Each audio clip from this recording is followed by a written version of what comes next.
Speaking of streaming services, time to check on the one show that well, damn, I had the segue memorized and I forgot it. All right, I fumbled it. I folded like a chair. Let me bail you out for this.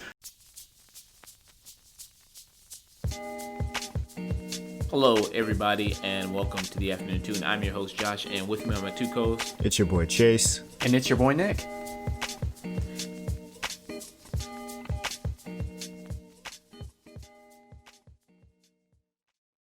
So, speaking of streaming services, let's move on to one that you may or may not remember that you still had. With Disney Plus and their biggest original, The Mandalorian. So we have The Mandalorian. This is episode 6. We have chapter 14, The Tragedy. In this episode, directed by Robert motherfucking Rodriguez. Yeah, the other pop culture nerd with a cowboy hat. Yeah, and that'd be an important thing to remember with this episode, given how much pure action it is. Exactly. This is definitely the biggest action set piece focused episode of the entire series, besides the first season finale. Yeah. It reminded me a lot of like Queenie Tartakovsky's Star Wars Clone Wars. Oh, Tartakovsky's Clone Wars. How, like, heavily.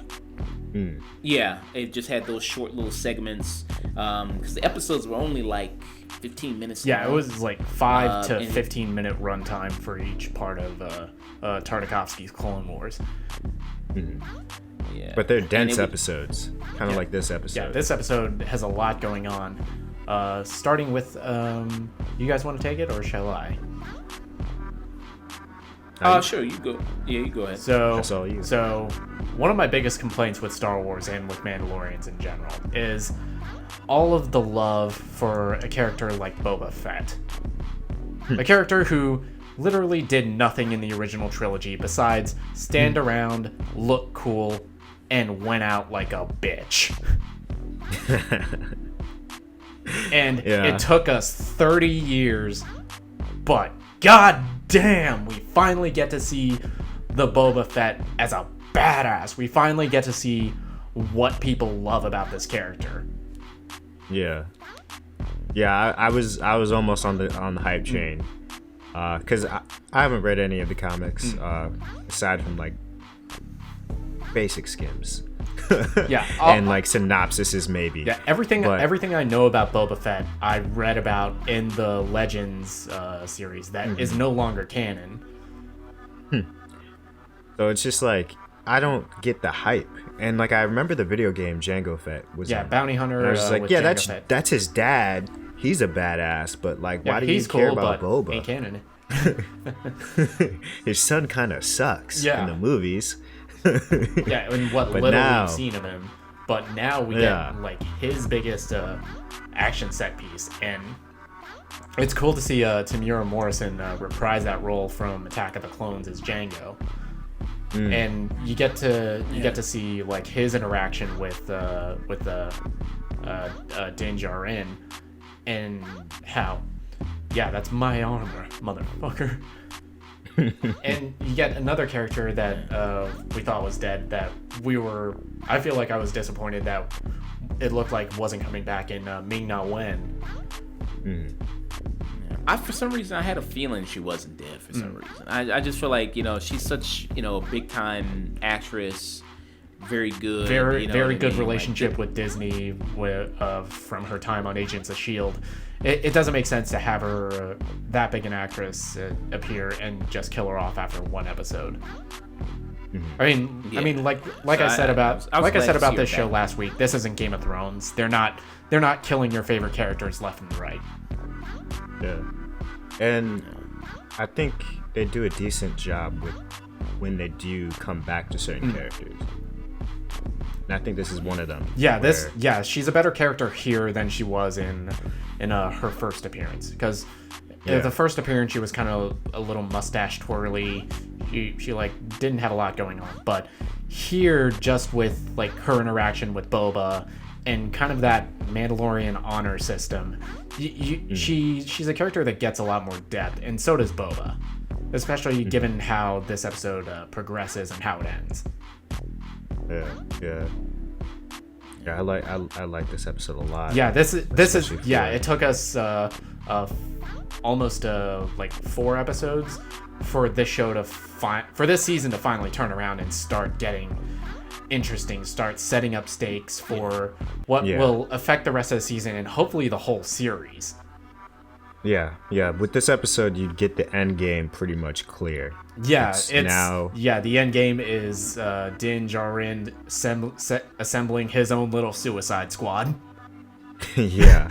Because those are big vibes I was getting with this one, especially because the big spoiler is Mando sets him on the temple on Tythar, I think is the name of the planet, which is a reference to Tython. It's a reference to Knights of the Old Republic, which the show is great at reintroducing previously non-canon material. And sets him on the rock, and Baby Yoda, I ain't fucking calling Grogu. Baby Yoda reaches out to the Force, and it's like a field of energy forms around him.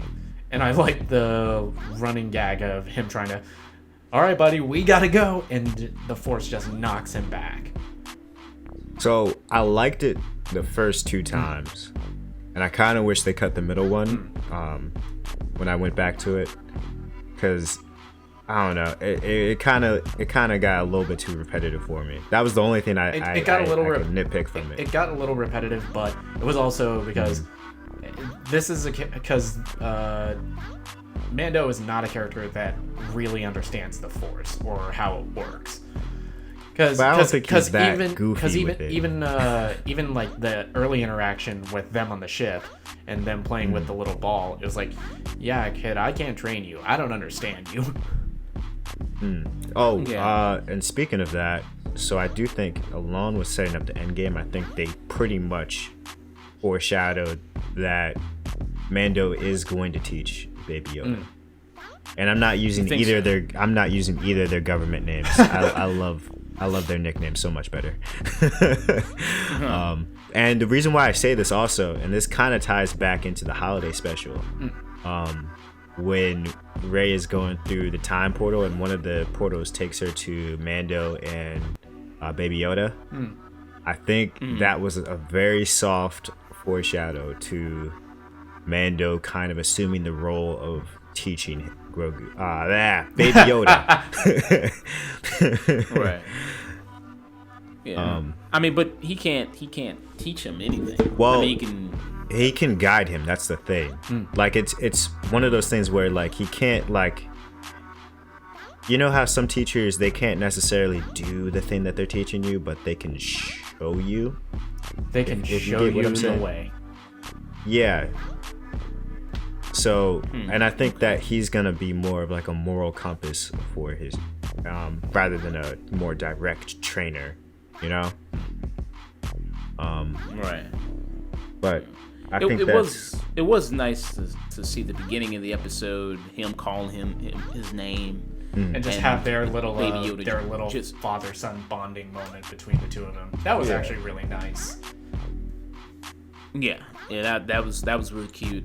Going to this planet, him putting Baby on this temple, and him, I don't know what exactly is he doing. He's channeling the Force. When Baby Yoda's sitting on this temple, this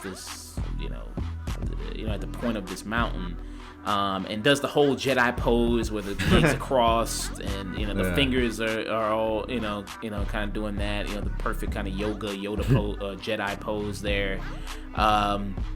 And then you have it where Boba Fett he was following Mando this entire time in order to get his armor back. That's when you see Fennec, who was played by Ming-Na Wing. They have teamed up. He's the one that saved her life in Tatooine, and now her insides have been replaced by metal parts of him. You know what I mean? She's got the Darth Maul treatment, I guess. You know what I mean? Him and her go to the same doctor. So she's got all these kind of metal innards now. And that was a good, nice standoff between him and Mando in the episode. And this episode is short too; it's only like 30-something minutes. But unlike with a lot of the shorter or longer length episodes, I felt like this one its pacing worked to its favor. Mm-hmm. Yeah. There's definitely. there's a ton of action, and then the few scenes that we do get of dialogue, they're very it's well done, lore heavy, well done. It's lore heavy. It's very it's typical action movie dialogue, but it's all well done, and it's setting up what will happen. It's setting up the end game for the season. And to go back to Baby Yoda meditating with the Force, so I'm assuming that he sent a message, kind of the way Ahsoka was like, hey, if you put him on the temple, somebody is going to find him. Yeah, somebody he will connect with somebody. I feel like you're potentially setting up, introducing what I've been talking about those last couple weeks, setting up maybe characters from Rebels, maybe the crew from Fallen Order, maybe coming into it, or maybe in a long shot, Luke Skywalker coming in. I really doubt Luke, unfortunately, but I can definitely see them trying to bring in Cal or trying to bring in somebody that they introduced in Rebels. Yeah, maybe Ezra Bridger makes his live action debut, another Rebels character. Yeah. But, and I think that character is probably going to be very important in the rescue mission. Which I'd be curious to see who else Mando decides to get for his little Suicide Squad. Because he goes back to visit Cara Dune on Navarro, and he has to find out where Bill Burr is being kept. Yes. Yeah, I had a feeling like when the season 1 happened, when that episode happened, and he kept all those people alive. It's like, well, I had a feeling they're gonna kind of team up, come back in another episode in some capacity, or go after him in some capacity again. So I had a if anyone's coming back, I'm glad it's Bill Burr, because I felt like he was the best character in that episode. Everyone else from that crew was just kind of like caricatures, just kind of annoying Star Wars caricatures. Yeah, very true. I think another person he'll probably get for the team, the squad, is probably I'm guessing maybe Timothy Oliphant. Yeah. He'll probably get him as well, and and maybe Ahsoka too. Hopefully. Because getting her, I mean, she'd be too. I mean, having her on the team would be too OP. You know what I mean? Like having her on the team, that'd be too easy. It's not having a Jedi. You know? It's not a Suicide Squad when you have Ahsoka on the team. Yeah. Gotta come up with a good name. With a Space Squad. Come up with a good name for them. You know, they gotta come up with a nice name for them. Star Squad. Star Squad. Yeah. Yoda Squad. Baby Yoda Squad. Yeah. The Baby Yoda Retrival Arc. So I'd be interested to see who else he brings on the team in order to retrieve Baby Yoda. And now that, so do you all think he's going to get Baby Yoda back by the end of this season, or is it going to carry over to the next season? That's a good question. Part of me says yes, but I would be intrigued to see what they would do between Moff Gideon and Baby Yoda if he didn't save him in this season. Because by the end of the episode, you kind of see Baby Yoda just manhandling these stormtroopers. Yeah, fucking 2 stormtroopers the fuck up. Yeah, and Moff is kind of like impressed, and I don't know if it was if he was impressed just because, all right, I'm about to harvest the hell out of these cells, or if he's impressed because, this baby's tapping into the dark side. So I don't know what may become of that if they do. I mean, I'd be curious if he's like impressed that Baby Yoda's tapping into the dark side, because outside of like Darth Vader and the Inquisitors and the Emperor, how much do the rest of the Empire know about the Force and what it actually is, and how many just think it's like weird telekinetic powers? Or like, do they Yeah. even know that there is such a thing as a light or dark side? That is interesting, because like it's so weird when like say Mando's kind of just like, oh, the Jedi sorcerers. I'm just like, sorcerers. I mean, that's technically right. Yeah. Yeah, no, I mean technically, yeah, but like, you know, Yeah. I've only seen Well- only seen fully the movies and then a good chunk of the Clone Wars. So when I think of the Jedi, I think of them as just like these knights, these like, you know, space knights with hand magic. Yeah. Well, I think guess, the I mean, intention. it's I the think same Lucas's way- intention was always to like have them be like samurais and wizards. Just like even how they dress, it's kind of like most of them are dressed like Gandalf. But I just but we, you know, with the context that I have, I don't normally see the outside perspective, what they think on the Jedi. So I do think that's interesting. Well, I mean, it's the perspective of like, so this is, you know, after, you know, Revenge of the Sith, you know, after the fall of the Jedi, all these years have passed since the Jedi Order has been established. And it's the same way, you know, you have Han Solo, you know, talk about the Jedi, of he's like, oh, it's this funky religion, you know what I mean, with these people with these laser swords. That's not real. The Force, whatever. Who cares? You know what I mean? You know, nothing's better than a blaster at your side. You know, that's the vibe. And then That's something him tangible. in Force Awakens. Yeah, it was all real. The Jedi, the Force, all of it. Yeah. You know, so it's that perspective of people not understanding what the Jedi is or are at this time in this timeline of Star Wars, because Jedi are gone. You know what I mean? Like they're not around anymore. But it's only been 30 years or like 50 years by Mando's time, right? Yeah, pretty much. Yeah, around That's that. crazy how they could just wipe everything in 50 years. Yeah, because I mean that's what the Empire did. I mean after Yep. the Jedi fell, they destroyed all these, you know, Jedi, you know, temples and, you know, homes and all these, you know, historical sites of the Jedi. I mean, they just spent their time just destroying all this knowledge of the Jedi. Yeah. But Completely erratic. I don't know. For me, at least, it was kind of just like, wow, like these people really don't know. Yeah. Yeah. But- So, you know, do you all think that Moff Gideon is gonna die this season? I think if they didn't bring up Grand Admiral Thrawn an episode ago, then I would say no. But now I'd be curious to see if he makes it out of this season.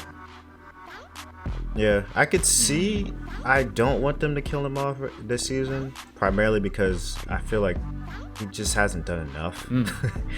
Because I feel like I feel like he's a really great character. There's potentially a lot of ways you could go with him. Because I mentioned last week, like the possibility of maybe him being a former Inquisitor, just in terms of like true. how he's dressing, and maybe we see him handle the Darksaber next episode, or God forbid, 2 episodes from now.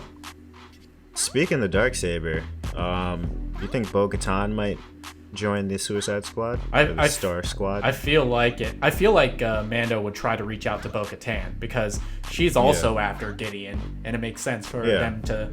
All right, we kind of have the same goal right now. Yeah. Now, if she That'd be does interesting. join, I do think it's a higher chance of Moff Gideon dying. Because I can't see them killing her off. I'd be curious. And I know I'd be curious to see how good a chance they stand, because the Dark Troopers are like kind of the big thing that was teased in Gideon's last appearance and were showcased, not in any action capacity, but they were shown off in this episode. I'm curious to see like how they are in combat.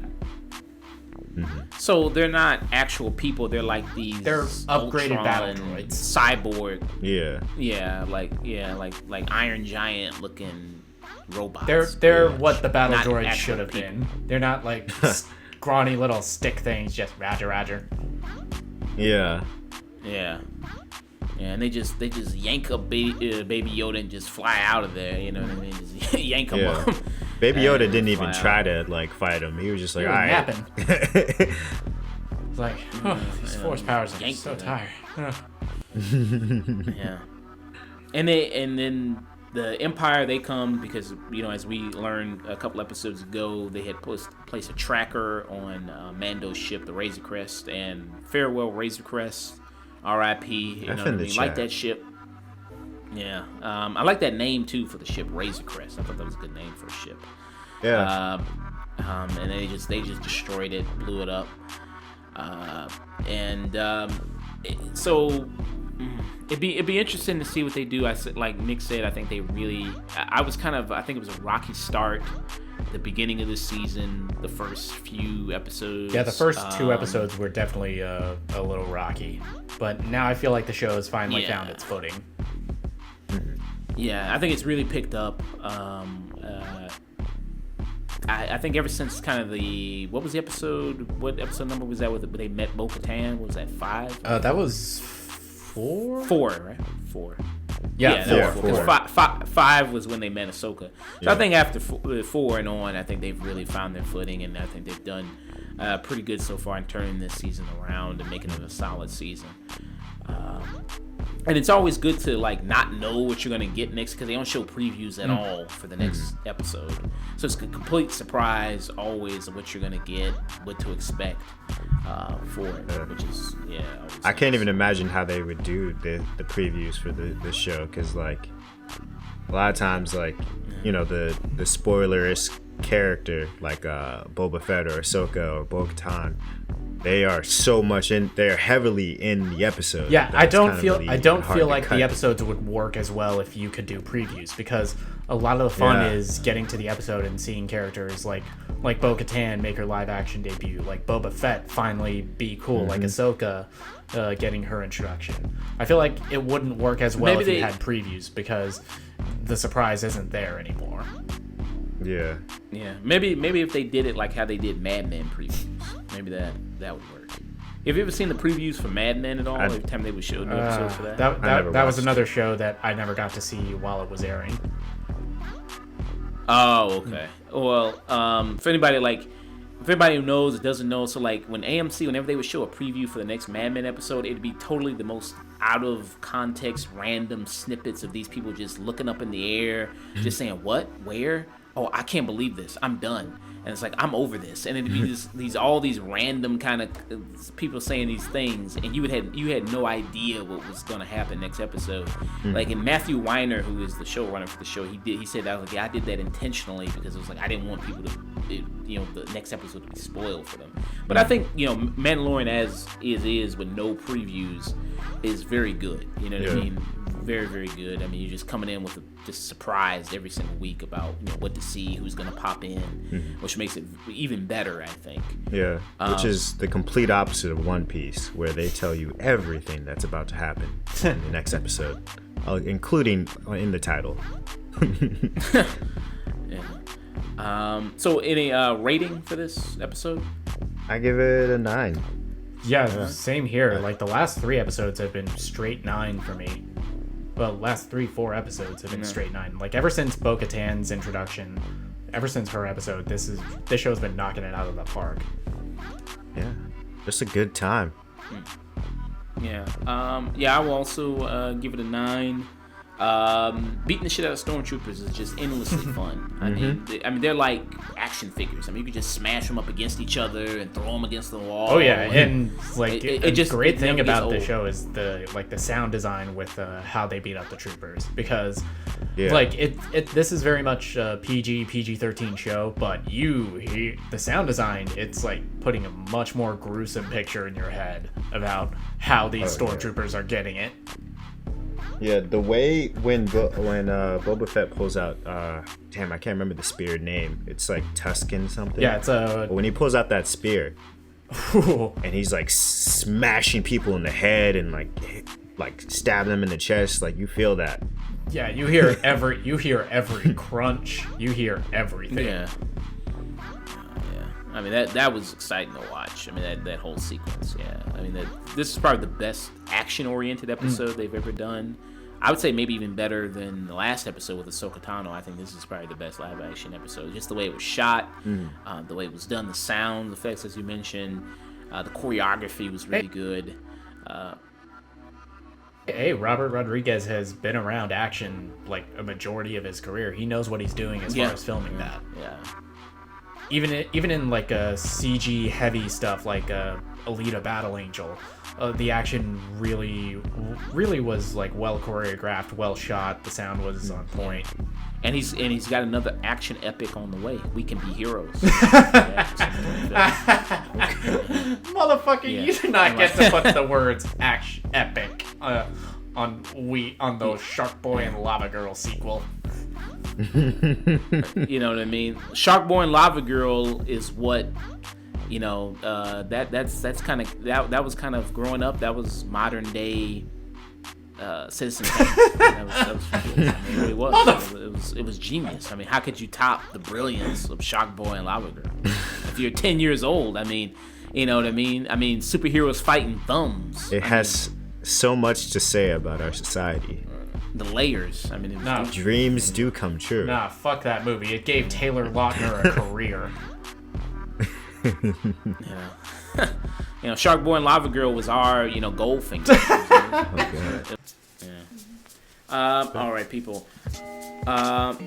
So to everybody out there listening to this, hey, check us out on Twitter at The Afternoon Tune. Check us out on Facebook at The Afternoon Tune. If you want to send us an email, answer some questions, leave some good, you know, constructive criticism, theafternoontune@gmail.com. Of course, YouTube at The Afternoon Tune. You know, leave your comments, concerns, all that good stuff under there. Let us know we did right. Yep. Questions, comments, compliments, insults, input, and or advice. Yeah. Let us know we did right. Let us know we did wrong. That's always helpful. Chase, where can they find you? You can find me at Mr. Chayse Mac on Twitter, Instagram, and now on Twitch. Mr. Chayse Mac spelled MrChayse Mac. Where can they find you, Nick? Yeah. You can find me on Twitter and Instagram at Night and Day Nick. Check out like some nice pictures of the shoes and my new puppy. Hope you enjoy listening to this. Hope you had a great time. And don't forget to always stay tuned.